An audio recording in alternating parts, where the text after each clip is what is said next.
The game is set in the fictional world of Valisthea. Scattered throughout the two continents of Ash and Storm are colossal magical crystals, known as the Mother Crystals, which provide ether energy to the various populations and drive civilization with shards mined for commercial use. There are also humans that can use magic without crystals known as bearers who are subject to prejudice and slavery, their overuse causing them to gradually petrify. A powerful force in Valisthea are the Icons, magical creatures of incredible power that are utilized by hosts called dominants. There are 8 Icons, one for each of the elements: Phoenix, Fire; Shiva, Ice; Rama, Thunder; Leviathan, Water; Titan, Earth; Garuda, Wind; Odin, Darkness; and Bahamut, Light. A seemingly impossible second icon of Fire, Ifrit, drives the main plot by disrupting this balance. The core nations of Valisthea are the Grand Duchy of Rosaria, the Holy Empire of Sanbreque, and the Dalmatian Republic on the Storm continent, the Kingdom of Waelode which dominates the Ash continent, and the neutral crystalline dominion sitting between Ash and Storm. An outlier is the Iron Kingdom, an isolated nation off the coast of Storm overseen by the Crystalline Orthodox. 15.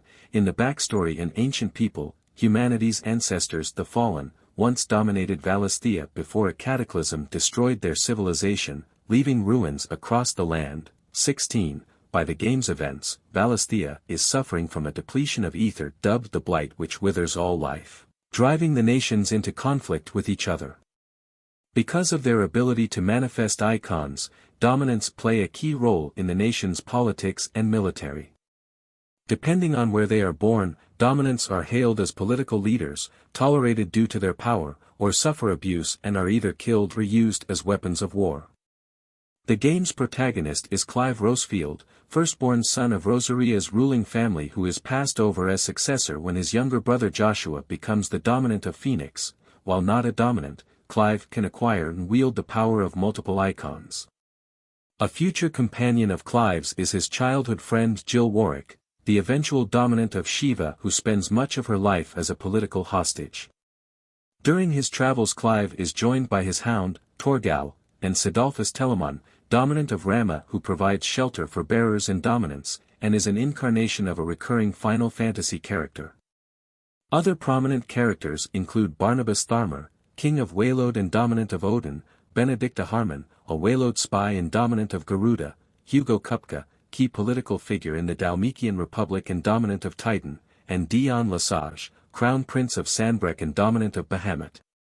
In his teenage years, Clive serves as Joshua's bodyguard, being a bearer and blessed with some power from the fire icon Phoenix. The brothers live with their parents Duke Elwyn and Duchess Annabella, with Jill as their ward. The brothers accompany Elwyn to a ceremony to awaken Joshua's powers when they are ambushed by Sanbreque soldiers. Elwyn's death triggers Joshua's destructive awakening as the Phoenix, and an icon named Ifrit emerges moments later and kills the Phoenix, with Clive swearing revenge. Annabella, who despises Clive's lack of blessing and betrayed Rosaria to preserve her bloodline, has him enslaved to Sanbreque's army. 13 years later, Clive is sent behind enemy lines during a fight between the Dalmatian Republic and the Iron Kingdom to assassinate the latter's dominant, revealed to be an enslaved Jill. He deserts to free her, and the two are rescued by Sid, who agrees to help Clive search for Ifrit's dominant. Tracking word of an unknown dominant, they fight Benedicta, from whom Clive takes the power of her icon Garuda. A disturbed Benedicta is then attacked by bandits and transforms into a raging Garuda, which in turn triggers Clive to transform into Ifrit and kill her. While Clive briefly despairs at the fact that he is Ifrit and the one who killed Joshua, Sid encourages him to keep searching for the truth behind his transformation. After Clive and Jill see the full oppression inflicted on bearers and their sympathizers in occupied Rosaria, they join Sid in a quest to destroy the nation's mother crystals, which are causing the blight by draining ether from the land. They infiltrate Sanbreque's capital but encounter another new icon, Typhon, within the mother crystal that mortally wounds Sid before the mother crystal is destroyed. It is controlled by an otherworldly being called Ultima, which attempts to possess Clive. Joshua, who survived Ifrit's attack due to the Phoenix's powers, stops and contains Ultima within himself. Hugo, who was in love with Benedicta, is manipulated by Barnabas's agents into believing Cid is responsible for her death. 5 years later, Clive, now using the title of Cid and carrying on Cid's mission, uses the war between Sanbreque and the Dalmatian Republic over the occupied crystalline dominion as a cover to destroy the Iron Kingdom's mother crystal.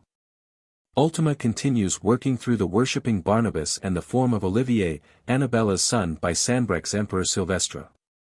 Clive later fights Hugo and reveals to him that he killed Benedicta. Desperate for revenge, Hugo transforms into a raging titan. Having gained full control of Ifrit, Clive kills Hugo and destroys the Dalmatian mother crystal. Under Joshua's advice, Dion stages a coup against Annabella but in the process accidentally kills Silvestre and is transformed into a raging behemoth by Olivier. Clive destroys the Dominion's mother crystal and reunites with Joshua, helping him defeat Behemoth. Dion then kills Olivier, causing an unhinged Annabella to kill herself. Clive then kills Barnabas and destroys Waylote's mother crystal, but Ultima reveals this to be part of his plan to shape Clive into a vessel for him to inhabit. Joshua's research into fallen ruins reveals that Ultima's people seeded Valisthea with the mother crystals to siphon ether for a resurrection spell after succumbing to an earlier blight. The fallen and their human descendants were created to breed a vessel powerful enough to cast the spell. Clive, Joshua, and Dion mount an attack on Ultima's sky fortress of origin, where Ultima's fragments merge to complete their plan. Dion is killed, and Joshua left mortally wounded after his Ultima fragment is forcefully removed. Joshua sacrifices himself to give Clive his icon. After killing Ultima, Clive heals Joshua's wounds and destroys the final mother crystal within Origin to remove magic from Valisthea. The ending shows Clive washed up on a beach with his magic powers gone, and he closes his eyes as Jill and Torgal look to the sky where the star of Mattia fades away. A post-credits scene in Valisthea's future, where magic is considered a myth, shows a family living in peace.